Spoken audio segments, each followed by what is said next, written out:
नमस्कार आप सभी को। मैं डॉक्टर स्मिता रानी भारतीय यहाँ environment pollution and sustainable management course के लेक्चर नंबर 32 जिनका टाइटल है आपदा प्रबंधन, रोकथाम और शमन में आपका हार्दिक स्वागत करती हूँ। इससे पहले हमने पढ़ा कि आपदाएं क्या होती हैं। किसी भी प्रकार की प्राकृतिक या मानव जनित घटना के कारण मानव जीवन, संपत्ति और पर्यावरण पर विनाशकारी प्रभाव जो पड़ता है उसे हम आपदा कहते हैं। उदाहरण के लिए भूकंप, बाढ़, चक्रवात, सूखा इत्यादि। आपदाओं के प्रकार भी हमने पढ़े। प्राकृतिक आपदाएं, मानव जनित आपदाएं। प्राकृतिक आपदाओं में आते हैं भूकंप, बाढ़, चक्रवात, सूखा। मानव जनित आपदाओं में आते हैं औद्योगिक दुर्घटनाएं, परमाणु दुर्घटनाएं एवं प्रदूषण। इसके अलावा हमने पढ़ा आपदा प्रबंधन का क्या महत्व होता है, जिसमें मुख्यतः आया था जीवन रक्षा का महत्व। आपदा प्रबंधन के उपाय क्या होते हैं, हमने कहा था संपत्ति की रक्षा, पर्यावरण की सुरक्षा। हमने ये सारी चीज़ें पढ़ लिया था।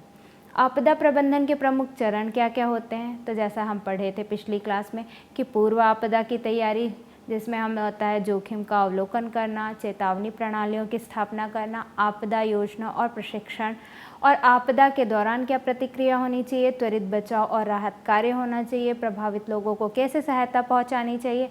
उसके बाद आता है आपदा के पश्चात का पुनर्वास, पुनर्निर्माण, पुनर्व्यवस्था और प्रभावित क्षेत्रों का विकास करना।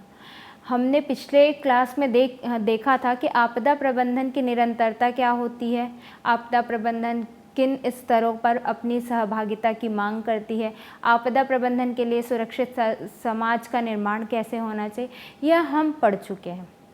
अब हम पढ़ते हैं आपदा निवारण और शमन। आपदा निवारण और शमन को अक्सर पर्यायवाची के रूप में देखा जाता है। निवारण का मतलब यह सुनिश्चित करना होता है कि मानव क्रिया या प्राकृतिक घटनाएं आपदा या आपात स्थिति का कारण ना बने। निवारण गतिविधियां भविष्य की आपदाओं को रोकने का प्रयास करती है, जैसे कि भूस्खलन को रोकने के लिए ढलानों पर पेड़ लगाना या बाढ़ को नियंत्रित करने के लिए बांध बनाना। निवारण उपायों का उद्देश्य आपदाओं की गंभीरता को समाप्त करना या कम करना होता है। कुछ ऐसे उपायों में भूमि में उपयोगिता की योजना बनाना, जोखिम क्षेत्रों में निवास को रोकना, आपदा प्रतिरोधी इमारत बनाना, आपदा के आने से पहले जोखिमों को कम करने के तरीके खोजना और सामुदायिक जागरूकता शिक्षा शामिल होती है। इसी प्रकार शमन का अर्थ भी आपदा के कारण होने वाली मानव और सामग्री क्षति को गंभीरता को कम करना होता है। इनमें उन प्रयासों का समावेश होता है जो खतरनाक स्थितियों को आपदा में बदलने से रोकने या आपदा की स्थिति में उनके प्रभाव को कम करने के लिए किया जाता है। शमन चरण के अंतर्गत आमतौर पर उठाए जाने वाले कुछ क्षेत्र कदमों में भवन का कोड तैयार करना, खतरनाक क्षेत्रों का सीमांकन करना, जनजागरूकता और संवेदनशीलता का आकलन करना शामिल होता है। आपदा जोखिम को कम करने या समाप्त करने के उपाय शमन चरण के मुख्य फोकस होते हैं। शमन गतिविधियों के विभिन्न प्रकार होते हैं। आपदाएं कई प्रकार की होती हैं। मानव निर्मित आपदाएं मानव त्रुटियों के परिणाम स्वरूप जो होती हैं और इनमें औद्योगिक विस्फोट या संरचनात्मक विफलता शामिल होती है। प्राकृतिक आपदाएं भौतिक घटनाओं के कारण होती है और इनमें भूकंप और सूखा शामिल है। जटिल श्रेणी में वर्गीकृत आपदाओं में महामारियां या सशस्त्र संघर्ष भी शामिल होता है।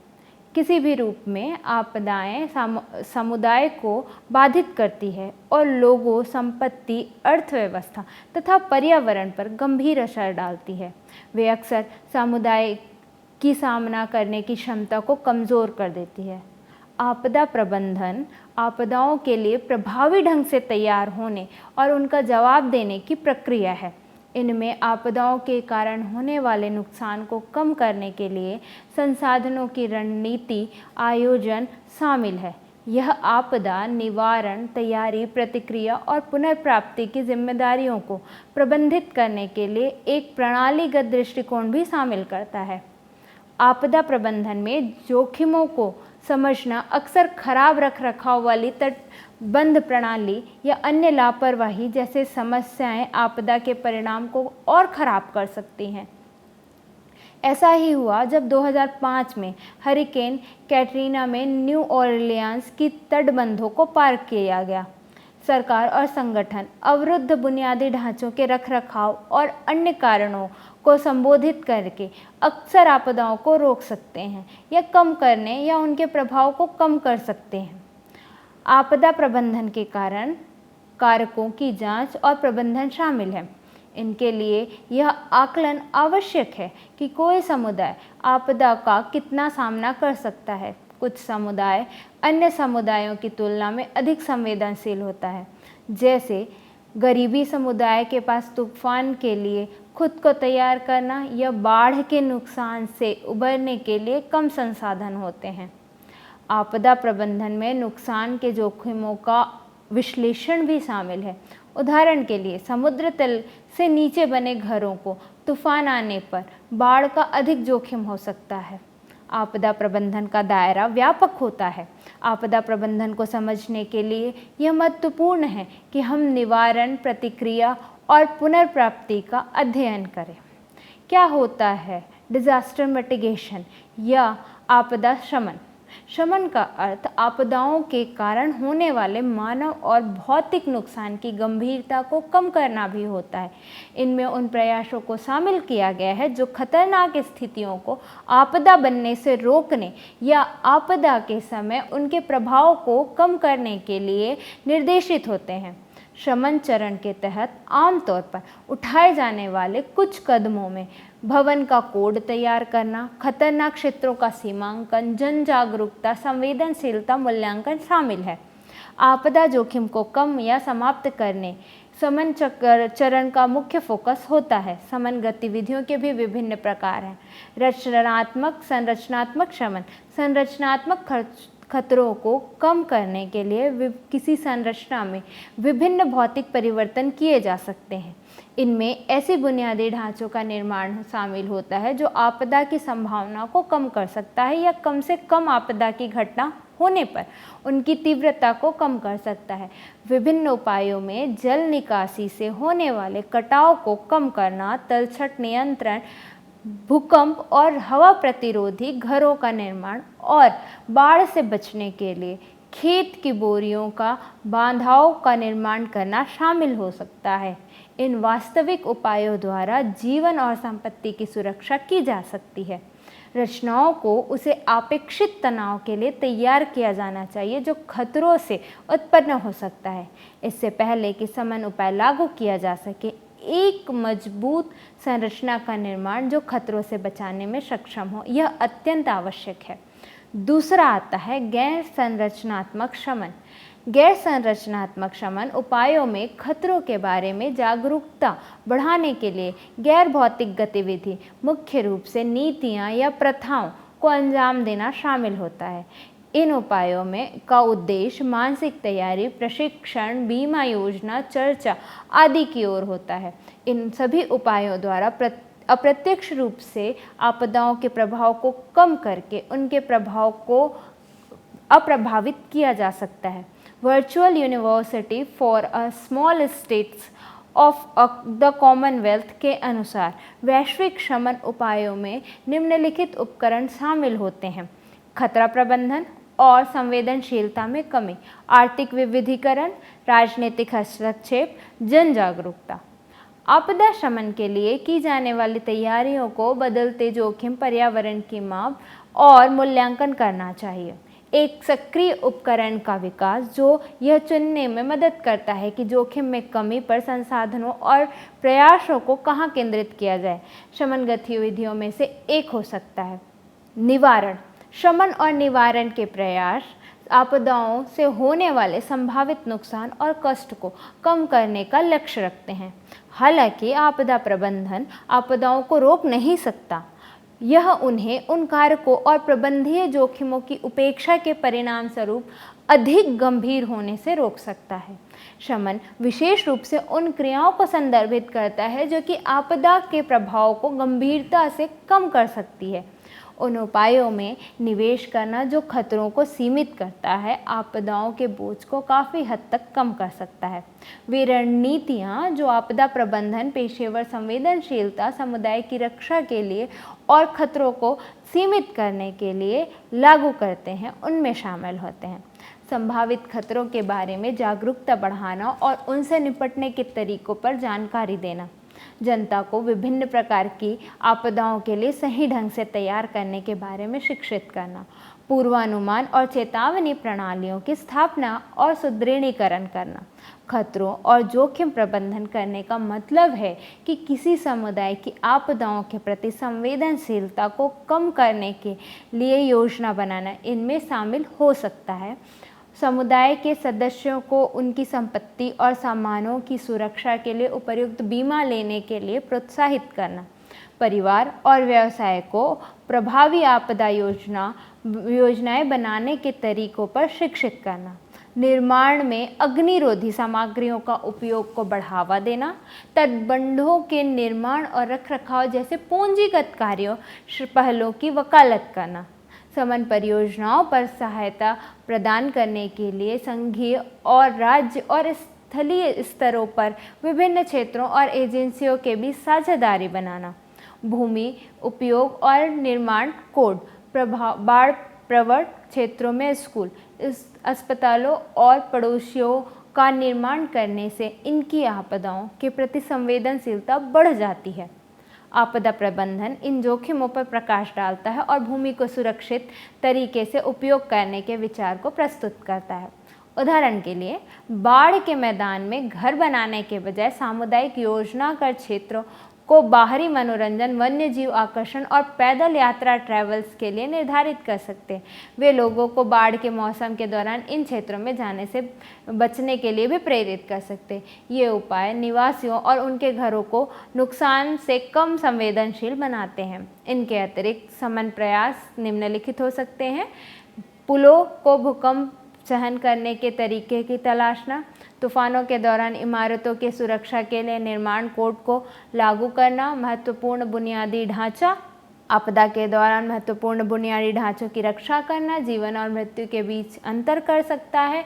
महत्वपूर्ण बुनियादी ढांचे जो कि किसी समुदाय की अर्थव्यवस्था, सुरक्षा और सार्वजनिक स्वास्थ्य के लिए आवश्यक है, आवश्यक प्रणालियाँ और संपत्तियों से मिलकर बनता है, पर आपदा प्रबंधन शमन के संबंध में विशेष ध्यान देने की आवश्यकता होती है। उदाहरण के लिए, जल और अपशिष्ट जल प्रणालियों का परमाणु संयंत्रों को होने वाले नुकसान को सीमित करने के लिए सुरक्षात्मक उपाय स्थापित करना गंभीर परिणामों को रोका जा सकता है। जापान का 2011 इसका महत्वपूर्ण एक उदाहरण है, जब एक भूकंप के बाद आई सुनामी ने फुकुशिमा दाइची रिएक्टर के लिए शीतलन प्रणाली की बिजली आपूर्ति काट दी। इसके परिणाम स्वरूप एक बहुत बड़ी परमाणु दुर्घटना हुई थी। अब समझते हैं प्रिपेयर्डनेस या तैयारी क्या हो सकती है। आपदाओं के लिए अच्छी तरह से समन्वित प्रक्रिया के लिए पूर्व योजना बनाना आवश्यक होता है। यह सुनिश्चित करता है कि प्रतिक्रिया प्रयास तेज और प्रभावी हो और दोहराए गए प्रयासों को सीमित किया जा सके। आपदा तैयारी की योजनाएं क्या होती है? संगठनात्मक संसाधनों की पहचान करती है, भूमिका और जिम्मेदारियों को निर्दिष्ट करती है, प्रक्रियाओं और नीतियों का निर्माण भी करती हैं, उन गतिविधियों का आयोजन करती है जो आपदा तैयारी को बढ़ावा देती है। इन समुदाय की आवश्यकताओं का अनुमान लगाना जिन्हें आपदाओं से प्रभावित होने की संभावना है, प्रतिक्रिया प्रयासों की गुणवत्ता को सुधारता है। स्वयंसेवकों, कार्मिकों और आपदा प्रबंधन टीम की क्षमताओं का निर्माण करना ताकि वे आपदाओं का सामना कर सकें। प्रतिक्रिया प्रयासों को और अधिक प्रभावी बनाना। योजनाओं में निम्नलिखित चीज़ें शामिल हो सकती है। सबसे पहला है आपातकालीन आश्रय स्थल, दूसरा है निकासी मार्ग, तीसरा है आपातकालीन ऊर्जा और जल स्रोत। ये निम्नलिखित को भी संबोधित कर सकता है: कमांड की श्रृंखला, प्रशिक्षण कार्यक्रम, संरचना संचार प्रतिक्रियाएं, आपातकालीन आपूर्ति विवरण, स्टॉक पाइप आवश्यकताएं और आकस्मिक योजनाएं क्या हो सकती है। आपदा तैयारियों के लिए आकस्मिक योजना की आवश्यकता होती है, जिसमें मानव और मौद्रिक संसाधन के प्रबंधन के लिए अग्रिम निर्णय, विभिन्न एजेंसियों के बीच प्रतिक्रियाओं के समन्वय और लॉजिस्टिक्स का आयोजन शामिल होता है। आपदा आकस्मिक योजनाएं 3 बुनियादी सवालों का जवाब देती है। क्या होगा? प्रतिक्रिया क्या होगी और तैयारी के लिए पहले से क्या क्या किया जाना चाहिए। निवारण का चरण। निवारण चरण का फोकस उन आपदाओं और आपात स्थितियों पर होता है जिन्हें मानव व्यवहार को बदलकर या नियंत्रित करके रोका जा सकता है। दूसरे शब्दों में हम यह सुनिश्चित करने के लिए काम करते हैं कि लोगों की गतिविधियां आपदाओं का कारण ना बने। सभी आपदाओं को रोका नहीं जा सकता, जैसे कि मौसम संबंधी आपदा स्थितियों को, लेकिन कुछ अन्य प्रकार की आपदा स्थितियाँ जैसे आग है, कार दुर्घटना है को रोकने के लिए कुछ कदम उठाया जा सकता है।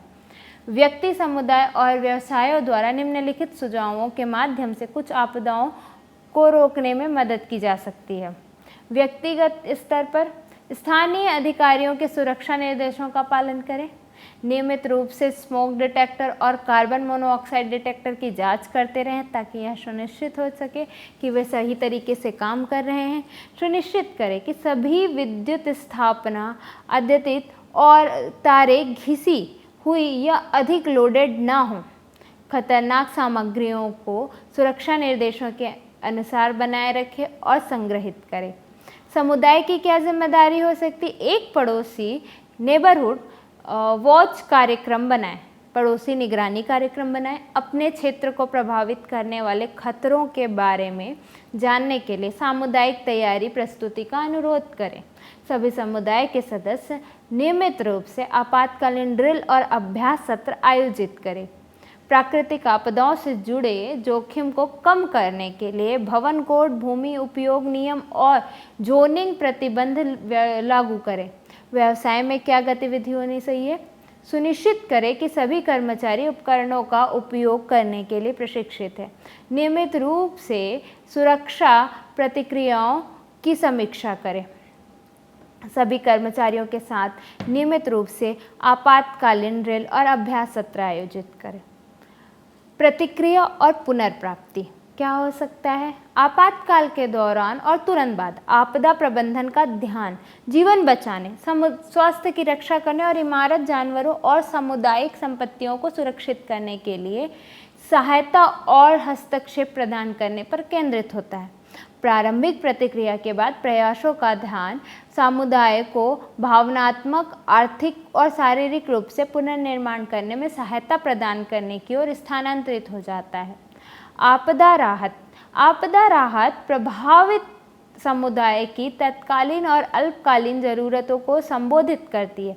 इनमें निकासी, खोज और बचाव मिशन और आपातकालीन चिकित्सा शामिल होती है। आपदा राहत के क्या उदाहरण हैं? अस्थायी आश्रय स्थल स्थापित करना, जो कि सोने के लिए सुरक्षित स्थान, भोजन और प्रशिक्षित कर्मियों से भावनात्मक समर्थन प्रदान करता है। भोजन और पानी की आपूर्ति करना, आपातकालीन आपूर्ति और आवश्यकताओं का वितरण जैसे स्वच्छता के लिए शौचालय, सफाई के लिए तिरपाल, फावड़े, कचरों के बैग इत्यादि।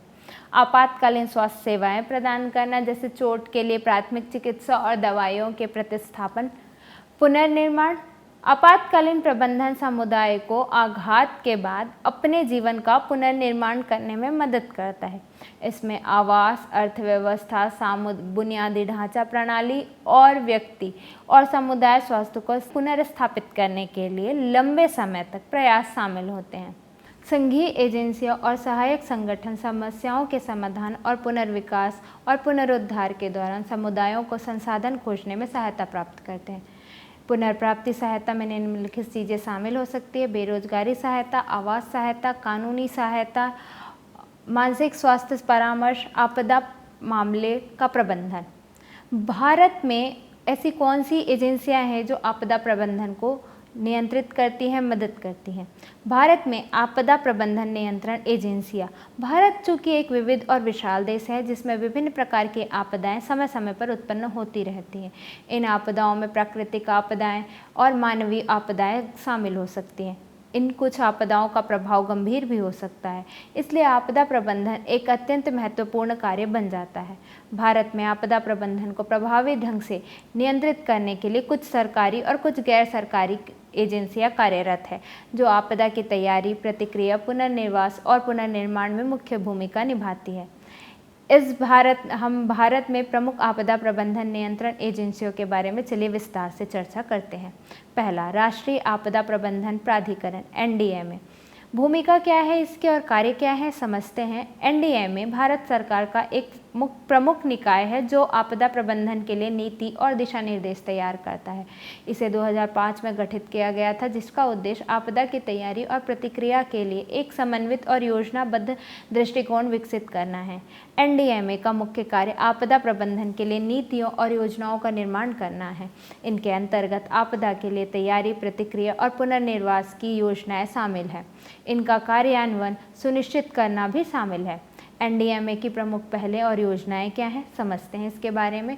राष्ट्रीय आपदा प्रबंधन योजना NDMA ने एक राष्ट्रीय आपदा प्रबंधन की योजना की तैयारी करना, जो कि आपदा के विभिन्न प्रकारों के लिए प्रभावी रूप से तैयार और प्रतिक्रिया का निर्माण रणनीतियां प्रदान करती है। आपदा प्रबंधन का प्रशिक्षण प्रदान करती है। NDMA विभिन्न सरकारी और गैर सरकारी संगठनों को आपदा प्रबंधन से संबंधित प्रशिक्षण भी प्रदान करती है। NDMA आपदा संचार और सूचना प्रणाली को मजबूत बनाने के लिए भी प्रयासरत है, ताकि आपदा के समय सही और त्वरित जानकारी प्रदान की जा सके। दूसरा, राष्ट्रीय आपदा प्रतिक्रिया बल।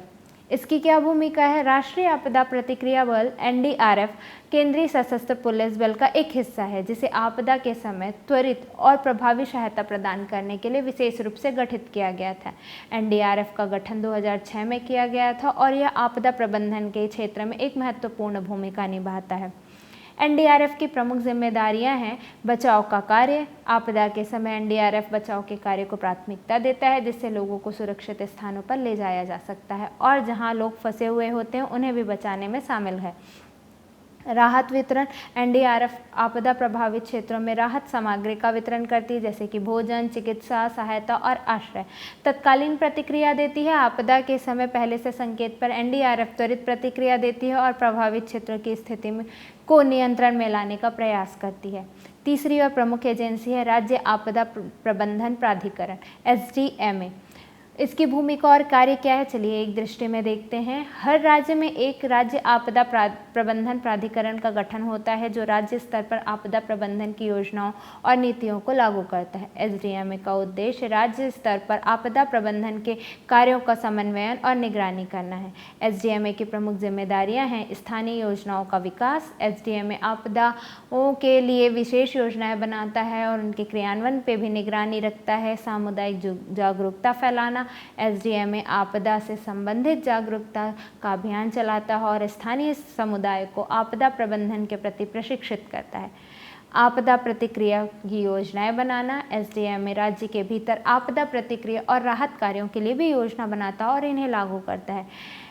जिला आपदा प्रबंधन प्राधिकरण, चौथी और प्रमुख एजेंसी DDMA। इसकी भूमिका और कार्य होता है जिला आपदा प्रबंधन प्राधिकरण जिला स्तर पर आपदा प्रबंधन की जिम्मेदारी निभाता है। यह सबसे नज़दीकी प्राधिकरण है जो आपदा प्रभावित क्षेत्रों में तत्काल सहायता प्रदान करती है। इसकी प्रमुख गतिविधियों में शामिल है आपातकालीन प्रतिक्रियाएं। DDMA चूँकि बहुत पास की प्रतिक्रिया होती है, तो DDMA आपात की स्थिति में तत्काल प्रतिक्रिया कर देता है और राहत कार्यों का संचालन भी करता है। स्थानीय योजनाओं का कार्यान्वयन भी करता है। DDMA का मुख्य कार्य जिला स्तर पर आपदा प्रबंधन योजनाओं का कार्यान्वयन सुनिश्चित करना होता है और राहत कार्यों में निगरानी भी रखता है। संसाधन प्रबंधन। DDMA स्थानीय संसाधनों का प्रबंधन करता है और आपदा के समय आवश्यक वस्त्र एवं सामग्री की व्यवस्था कराता है। अगली इम्पोर्टेंट जो एजेंसी है वो भारतीय मौसम विभाग है। इसकी भूमिका और कार्यों पर एक नज़र डालते हैं। भारतीय मौसम विभाग मौसम की भविष्यवाणी और आपदा के समय पूर्वानुमान के लिए जिम्मेदार है। IMD का उद्देश्य मौसम से संबंधित आपदाओं का आकलन और चेतावनी जारी करना है, ताकि समय पर लोगों को समय रहते सतर्क किया जा सके। IMD की मुख्य गतिविधि है मौसम पूर्वानुमान। IMD विभिन्न मौसम संबंधी आपदाओं जैसे चक्रवात, बाढ़ और भारी वर्षा की भविष्यवाणी कर देता है। चेतावनी प्रणाली। IMD चेतावनी प्रणाली स्थापित करता है जो आपदा की संभावनाओं के बारे में जनता को सूचित करता है। डेटा संग्रह एवं विश्लेषण। IMD मौसम डेटा का संग्रहण और अति विश्लेषण करता है, ताकि सटीक पूर्वानुमान लगाकर आपदा को सही समय पर भांपा जा सके। अगला आता है भारतीय राष्ट्रीय राजमार्ग प्राधिकरण NHAI। इसकी भूमिका है भारतीय राष्ट्रीय राजमार्ग प्राधिकरण सड़क नेटवर्क के प्रबंधन और रखरखाव के साथ साथ भारी आपदाओं के समय सड़क संबंधी समस्याओं को सुलझाने के लिए जिम्मेदार होता है। NHAI की जिम्मेदारी होती है सड़क की मरम्मत और उसका रखरखाव करना। आपदा के समय NHAI प्रभावित सड़कों के मार्ग की मरम्मत और रखरखाव का कार्य करता है ताकि राहत सामग्री सही समय पर पहुंचाई जा सके। सड़क नेटवर्क का प्रबंधन। NHAI सड़क नेटवर्क के प्रबंधन और विकास का कार्य करता है जो आपदा के दौरान महत्वपूर्ण होता है। आपदा के समय प्रतिक्रिया देना। आपदा के समय NHAI त्वरित प्रतिक्रिया देकर प्रभावित क्षेत्रों तक राहत पहुंचाने का प्रयास करता है। अगला आता है केंद्रीय जल आयोग CWC। इसकी भूमिका और कार्यों पर थोड़े से नज़र डालते हैं। CWC जल संबंधित आपदाओं जैसे बाढ़ के प्रबंधन के लिए जिम्मेदार होती है। CWC का उद्देश्य जल स्तर की निगरानी और बाढ़ के पूर्वानुमान के लिए नियंत्रण उपायों की सिफारिश करना है। CWC की प्रमुख गतिविधियां हैं जल स्तर की निगरानी करना। CWC जल स्तर की नियमित निगरानी करता है और बाढ़ की संभावना के बारे में पूर्वानुमान जारी करता है। बाढ़ नियंत्रण उपाय। CWC बाढ़ नियंत्रण के लिए विभिन्न उपायों की सिफारिश करता है और बाढ़ प्रबंधन योजनाओं को लागू करता है। डेटा का विश्लेषण करता है। CWC जल डेटा का विश्लेषण करता है ताकि बाढ़ की स्थिति को नियंत्रित किया जा सके। अगला जो प्रमुख है वो है Indian Red Cross society IRCS। इसकी भूमिका और कार्यों पे थोड़ा सा नज़र डालते हैं। भारतीय रेड क्रॉस सोसाइटी एक गैर सरकारी संगठन है जो आपदा के समय राहत कार्य और चिकित्सा सहायता प्रदान करता है। IRCS का मुख्य उद्देश्य आपदा के दौरान प्रभावित लोगों को तुरंत सहायता प्रदान करना है। IRCS की क्या क्या गतिविधियां होती है। राहत विवरण। IRCS आपदा प्रभावित क्षेत्रों में राहत सामग्री का वितरण करता है जिसमें भोजन, चिकित्सा सामग्री और आश्रय शामिल है। प्राथमिक चिकित्सा। IRCS प्राथमिक चिकित्सा सेवाएं प्रदान करता है और आपदा के दौरान चिकित्सा सहायता की व्यवस्था करता है। स्वयंसेवकों की टीम। IRCS स्वयंसेवकों की एक प्रशिक्षित टीम के माध्यम से राहत कार्यों का संचालन करता है और प्रभावित लोगों की मदद करता है। आपने कई बार सुना होगा फर्स्ट एड की जो ट्रेनिंग है वो भी इंडियन रेड क्रॉस सोसाइटी द्वारा सर्टिफाइड होती है। Civil defence. भारतीय सिविल डिफेंस की क्या भूमिका होती है। भारतीय सिविल डिफेंस आपदा के समय नागरिक सुरक्षा और बचाव कार्यों में सहयोग देने के लिए जिम्मेदार होते हैं।